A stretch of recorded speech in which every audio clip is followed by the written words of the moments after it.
Today, we'll dive into the details of One Piece Chapter 1132 and explore the hints and mysteries surrounding it.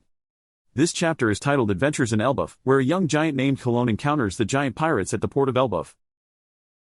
However, Dory and Brogy head off in a different direction. Kallon tells the tavern lady that he wants to follow them because he wishes to meet Luffy. Kallon recalls being told by Shanks to never forget Luffy's name.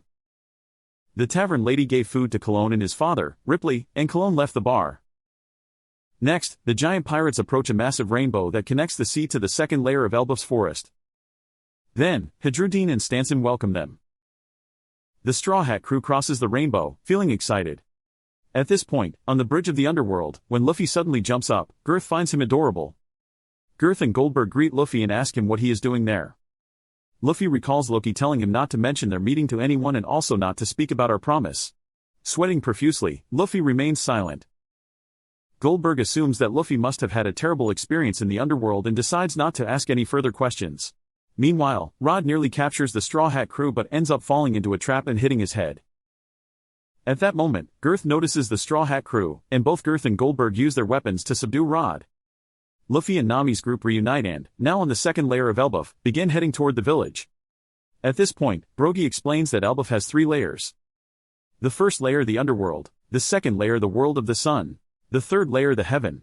They are in the world of the sun, which has many villages and is so vast that it's impossible to see everything. And here lies the village of Dory and Brogy, surrounded by numerous island clouds. The village appears to be built on branches floating in the air. Luffy and Usopp are deeply moved upon seeing this village. At this moment, Zoro, Franky, and the others are also amazed by the Elbaf village. The narration states, "No words can define this view. This is the Warland Kingdom of Elbaf Island, the Kingdom of Giants." In the next scene, the giant pirates and Headrudine's ship sail along the rainbow path and arrive at the village, where everyone finally reunites. Luffy is overjoyed to reunite with Franky's group and Headrudine.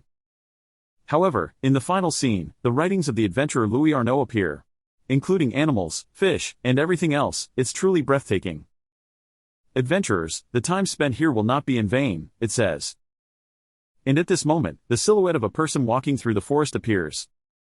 The identity of the person is still unknown, but they have long hair, wear a Wano country hat, and seem to be the same person who drank with Crocus. The narration continues. If I were to record just one thing about the mysterious land of Elbaf, where everything exists on a massive scale, it would be this: do not stay in this land for too long. I hope you keep these words somewhere in your heart. And so, this chapter comes to an end, with the Straw Hat crew finally entering the village of Elbaf. Luffy and Loki's meeting ended sooner than expected, which is surprising, but there's also a possibility that Luffy might accept Loki's proposal. Loki previously mentioned that the key to the chains binding him is somewhere in the village. He seems likely to make a deal with Luffy, offering information about Shanks that would intrigue him in exchange for being set free.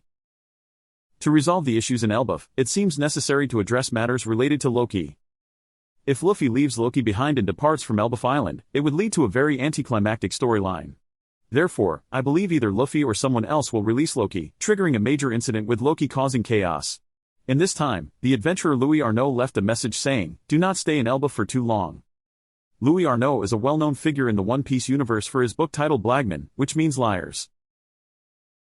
Oda described Blagman as a great adventure journal of the Grand Line that is widely read across the world. It documents the unbelievable islands, people, and events witnessed by navigators who set foot in the enigmatic seas.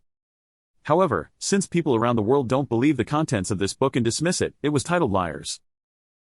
In fact, this book was almost lost, but 20 years ago, the scholars of Ohara sacrificed their lives to protect it. And Oda posed the question, are the people referred to as Blagman truly liars? Oda asked readers to see for themselves through the adventures of Luffy and his crew. Among the contents of the Blagman book, there is a description of Little Garden. It includes a description stating that, to its inhabitants, this island is like a small garden. Here, the inhabitants refer to Dory and Brogy, and it suggests that Louis Arnaud also traveled to this place, much like Luffy. Therefore, Louis Arnaud's warning to not stay in Elbaf for too long is likely to be true. It seems that Louis Arnaud strongly warned against staying in Elbaf due to reasons such as its harsh climate, the unique culture of the giants, or perhaps even Prince Loki, making it difficult for outsiders to easily adapt to life there. Elbaf is indeed an environment that is far too harsh for ordinary humans to live in. Not only humans but all animals in Elbaf are enormous, matching the size of the giants.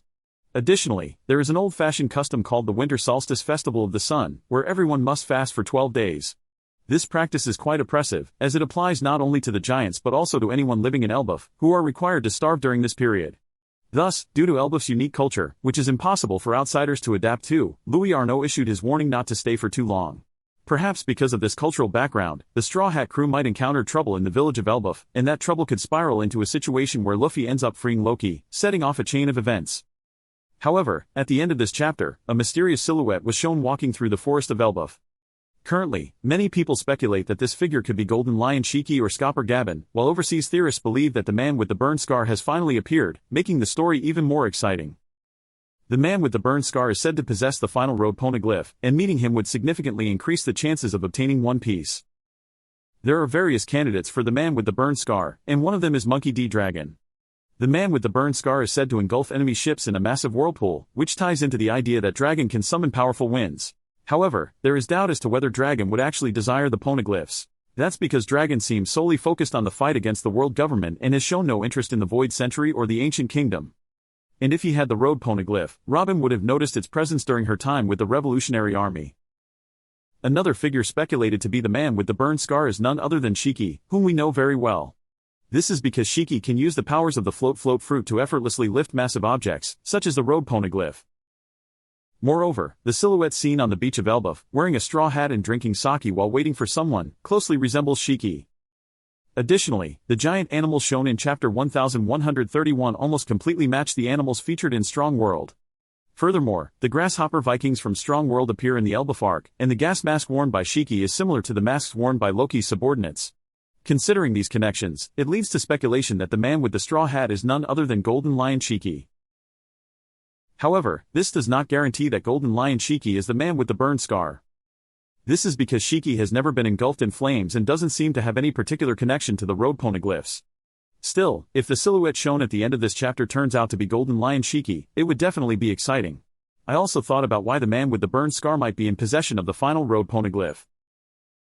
The final road poneglyph, which was once on Fishman Island, might have been moved to the highly secure Elbaf to prevent it from being seized by other pirates or the world government. When considering someone capable of moving the final road poneglyph, a member of the Roger Pirates becomes a likely suspect. Since they went down to Fishman Island and confirmed its existence, it's possible that one of the Roger Pirates moved it to Elbaf. The most frequently mentioned individual is Scopper Gabbin. In the cover of chapter 631, there are claims that the person drinking with Crocus is Shiki, but more people believe it to be Gabbin. The hairstyle is similar, and the only one who could share a drink with Crocus while laughing is his crewmate, Scopper Gabbin. Gabbin might have been safeguarding the final road poneglyph all this time, waiting for Roger's joy and Nika's joy, and now he may pass the road poneglyph to Luffy. There are a few more points to explore, but we'll take a closer look with illustrations in the next video. Thank you.